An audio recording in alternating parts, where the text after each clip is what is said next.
नमस्कार दोस्तों, MNP ज्ञान चैनल पर आपका स्वागत है। आज हम आपको बीएड फर्स्ट ईयर के 100 क्वेश्चन की प्रैक्टिस कराऊंगा BD 104, जिसका एग्जाम 28 तारीख को है। पहले क्वेश्चन पे आते हैं हम लोग। पहले क्वेश्चन में लिखा है इनपुट हाइपोथेसिस का अर्थ क्या है।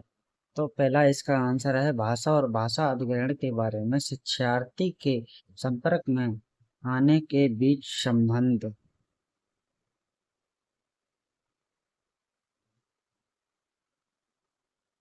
अब नेक्स्ट क्वेश्चन पे आगे जाएंगे। निम्न में से कौन एक प्रकार की भाषा का संकेत है। इसका आंसर है बी। इसका आंसर है बी।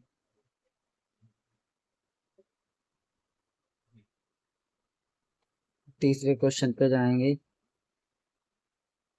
तीसरे क्वेश्चन, निम्नलिखित में से कौन सी भाषा की विशेषता नहीं है। इसका आंसर है द। इनमें से कोई नहीं। जिस क्वेश्चन नंबर 4, जिस तरह से हम शब्दों की ध्वनि सुनाते हैं इसे कहा जाता है उच्चारण। संप्रेषण उस समय होता है जब एक स्थान और दूसरे स्थान की घटनाएं दूसरे स्थान और समय की घटनाओं से घनिष्ठ रूप से संबंधित होती है। यह कथन में से किसके द्वारा दिया गया है। ये क्वेश्चन बाद में समझेंगे। तो आगे नेक्स्ट क्वेश्चन। एनपी 2000 एनईपी 2020 को एक नई शैक्षणिक पाठ्यक्रम पाठचर्या संरचना द्वारा प्रस्तावित किया गया है। नेप 2020 के अनुसार नई पाठचर्या संरचना है। यह हुआ 5+3+3+4 मॉडल। क्वेश्चन नंबर 7 पर आएंगे। एक शिक्षक की सफलता निम्न में से किस पर निर्भर करती है। छात्रों की उच्च उपलब्धि पर। आंसर है इसका। क्वेश्चन नंबर 8, लेखन शिक्षण की विधियां हैं। द उपयुक्त सभी स्वतंत्रता अनुकरण विधि, मॉन्टेसरी शिक्षण विधि, अक्षर के रूप में अनुकरण विधि। क्वेश्चन नंबर 9, त्रिभाषा सूत्र कब स्थापित किया गया है। 1968।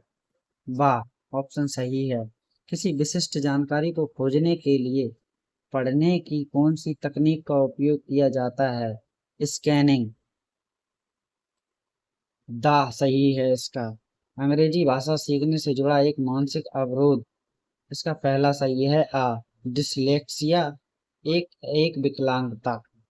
क्वेश्चन नंबर 12, राष्ट्रीय पाठचर्या की रूपरेखा NCF 2005 के अनुसार भाषा सीखने में बहुभाषावाद को एक रूप में देखा जाना चाहिए।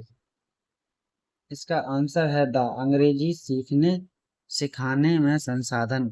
क्वेश्चन नंबर 13, किसने कहा है भाषा मानवीय आदतों का समुच्चय है जिसका उद्देश्य मानवीय विचारों एवं भावनाओं को विशेष रूप से दूसरों तक पहुंचाना है। बा जैस पर्सन। क्वेश्चन नंबर 14, एक रचनात्मक अंग्रेजी भाषा का शिक्षक बहुभाषावाद का उपयोग इस प्रकार कर सकता है। उपयुक्त सभी शिक्षार्थियों को शामिल करने के लिए एक कक्षा रणनीति, विचारों, लोगों और चीजों के बीच संबंध बनाने का एक उपकरण। सबसे अच्छे संसाधन आसानी से इसके सब उपयुक्त सभी सहयोग। क्वेश्चन नंबर 15, NCF 2005 के अनुसार अंग्रेजी पढ़ाने के लिए व्यापक पाठ्यक्रम दृष्टिकोण का अर्थ है। क्वेश्चन नंबर बा सही है। अंग्रेजी और अन्य विषयों के बीच की बाधाओं को तोड़ना। भाव। क्वेश्चन नंबर 16, एक बहुभाषीय और बहुसांस्कृतिक वर्ग में है।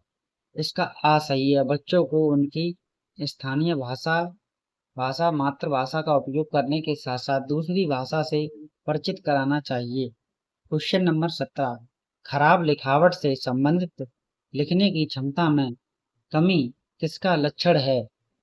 इसका वाह सही है। डिस्ग्राफिया। क्वेश्चन नंबर 18, बोली जाने वाली भाषा की सबसे छोटी इकाई है स्वनिम्न।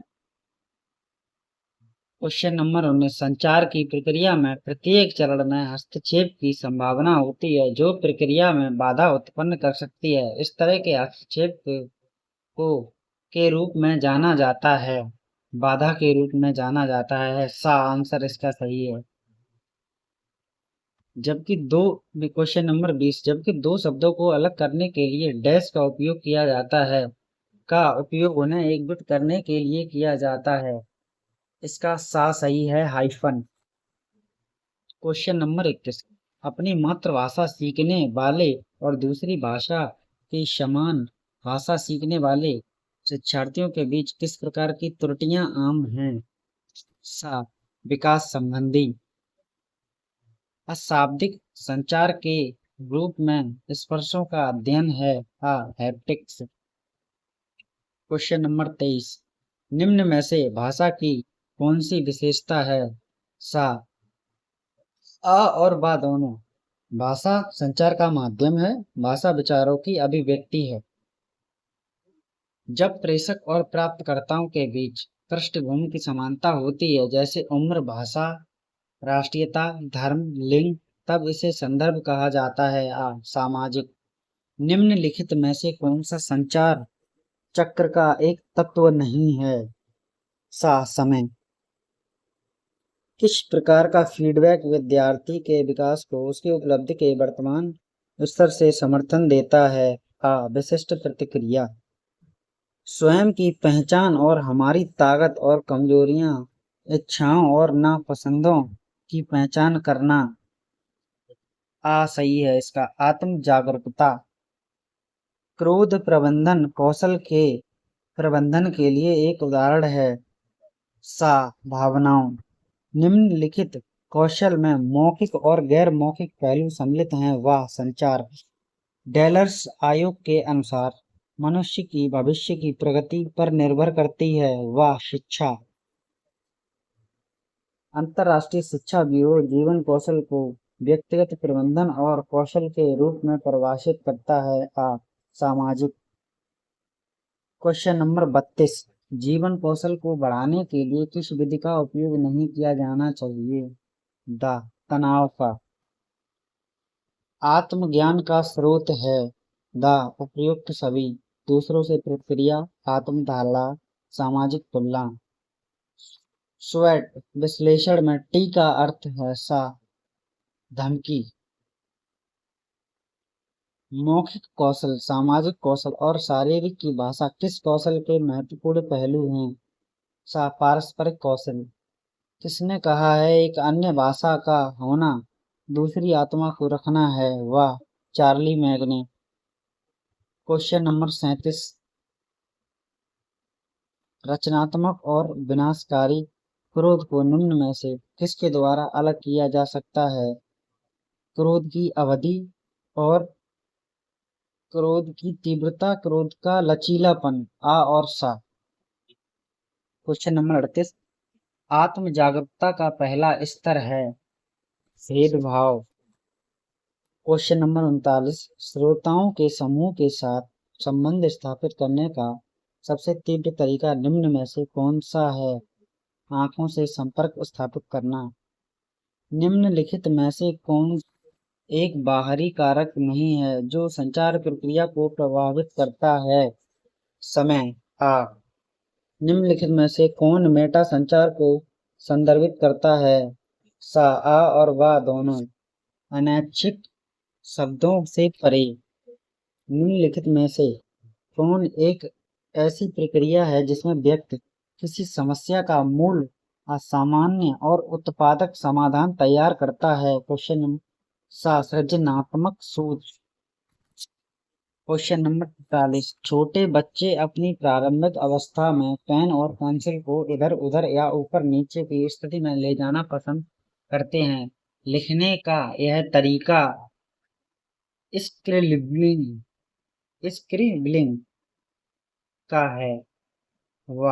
लिखने के लिए मुक्त लेखन दृष्टिकोण क्या बढ़ावा देता है? सामग्री और प्रवाह की समझ। लेखन का अंतिम चरण है उन्नत लेखन। परीक्षार्थी को रेखांकित शब्द को सही विकल्प से बदलना होगा। इस कथन में किस कौशल का परीक्षण किया गया है?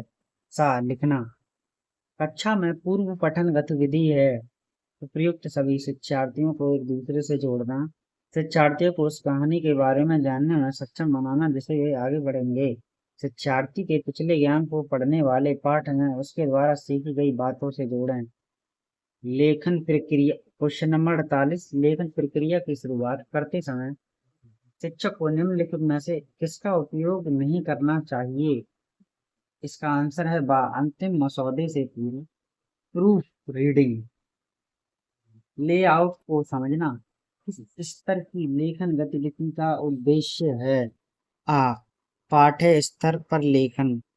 क्वेश्चन नंबर 50, निम्नलिखित में से कौन सा एक पठन सॉरी पठन का उप कौशल नहीं है? प्रतिलिपि। देखो और कहो पढ़ने की विधि कौन सी है? शब्द विधि। संदर्भ में भाषा की वैश्विक समक्ष दिखाना। किस शीर्षक के अंतर्गत आता है? बोला जा रहा है। नई शिक्षा नीति 2020। मसौदा समिति के अध्यक्ष कौन थे? डॉक्टर के कस्तूरी रंगन। वाह, आंसर सही है इसका। क्वेश्चन नंबर 54, एक शिक्षक के दृष्टिकोण से प्रतिभा का एक संयोजन। इसका आशय उच्च क्षमता, जैस उच्च रचनात्मक, उच्च प्रतिबद्धता।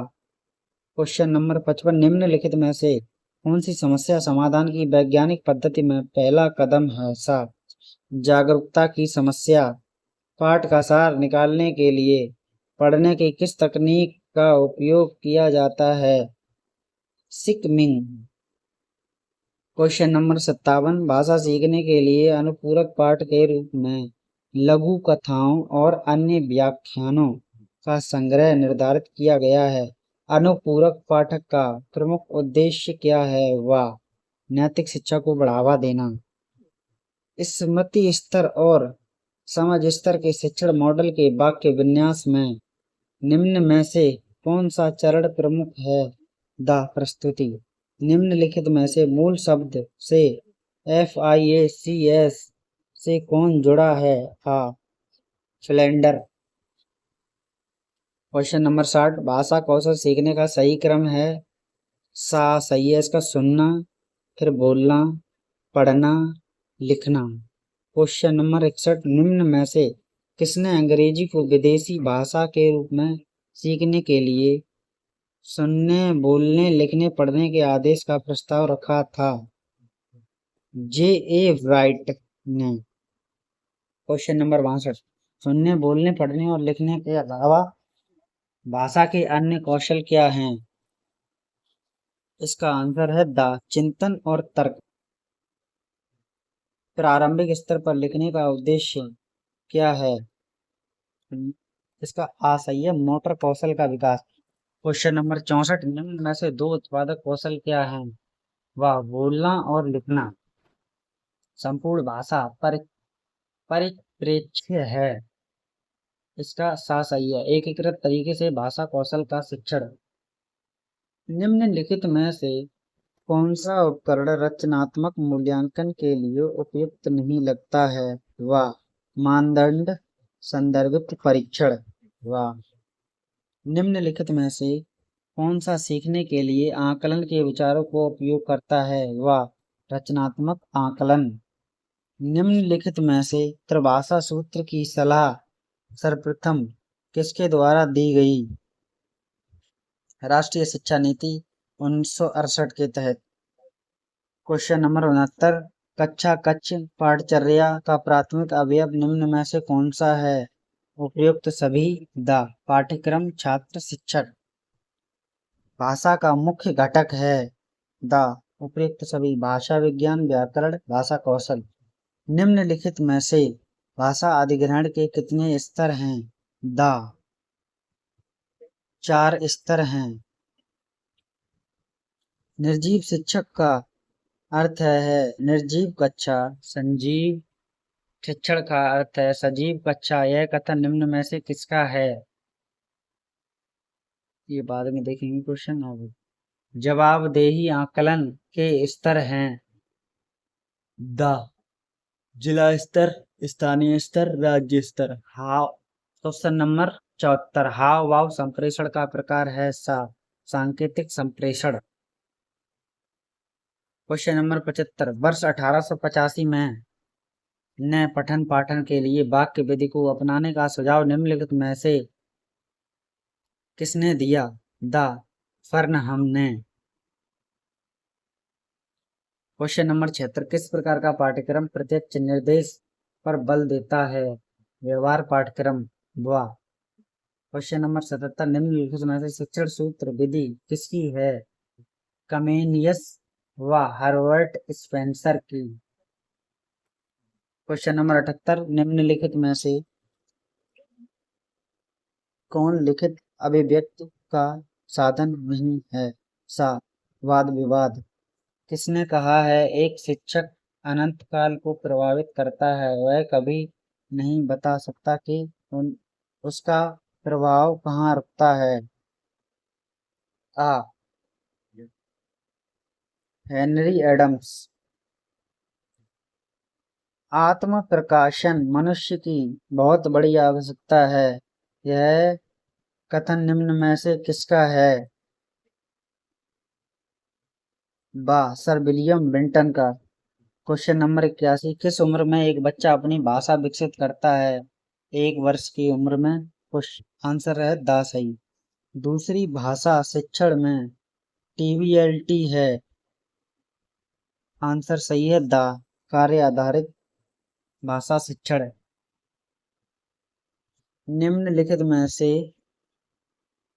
में से कौन अर्थ आधारित गतिविधियों को अंतर्गत नहीं आता है? द प्रत्येक शब्द को जोर से पढ़ना और उसका अनुवाद करना।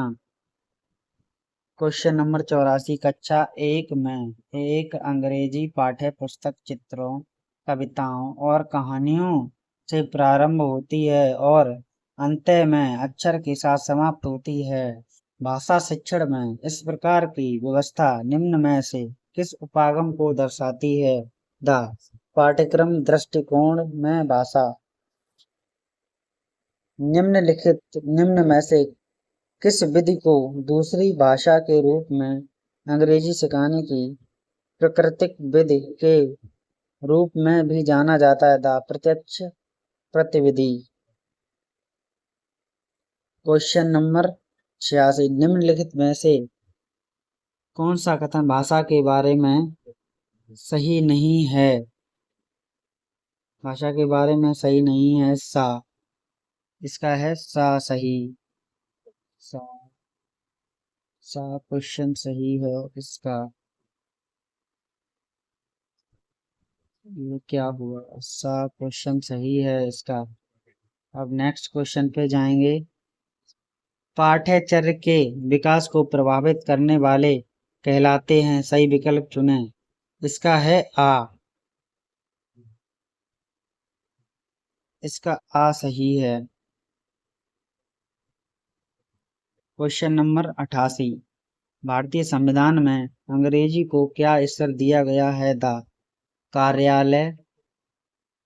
कार्यालय सहायक भाषा।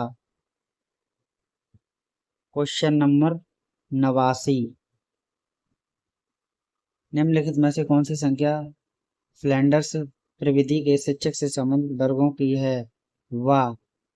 7 सही है। क्वेश्चन नंबर 90 निम्नलिखित में से कौन सा उपागम अक्षर व ध्वनि पर आधारित है? फोनिक्स व मूल्यांकन का मुख्य उद्देश्य है। इसका सही है विद्यार्थियों की उपलब्धि को मापने के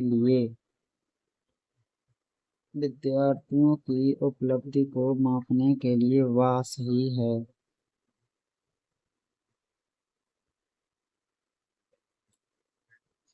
RTE का मतलब है शिक्षा का अधिकार अधिनियम।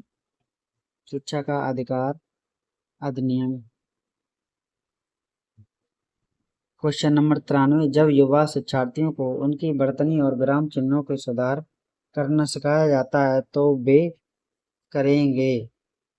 उनकी सटीकता में सुधार।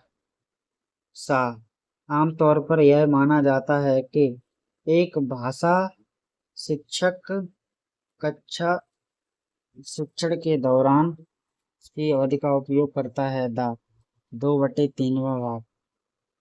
क्वेश्चन नंबर 95, निम्न में से कौन सा कौशल ग्रहणशील है? हुआ सुनना और पढ़ना। शाब्दिक अंत्यक्रिया वर्ग पद्धति संबंधित है। फ्लैंडर्स। 97, मानसिक विकास के लिए भाषा को उतना ही आवश्यक माना गया है जितना शिशु के शारीरिक विकास के लिए माता का दूध। यह कथन निम्न में से किसका है? महात्मा गांधी का। सही है। 98, राष्ट्रीय शिक्षा नीति। नई शिक्षा नीति 2020 में प्रारंभिक कक्षा या बाल वाटिका की स्थापना का प्रस्ताव। प्रारंभिक शिक्षा या बाल वाटिका के लिए आयु सीमा क्या है? 6 वर्ष की उम्र से पूर्व।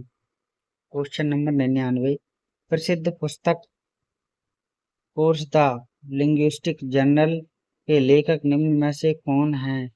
Professor the social. Question number 100, निम्नलिखित में से किसे भारत की अंग्रेजी भाषा के विकास में एक चुनौती नहीं माना जाता है? ये 3 क्वेश्चन आपके रह गए हैं, पीछे जो छोटे हैं इनको मैं बाद में वीडियो बना के डाल दूंगा।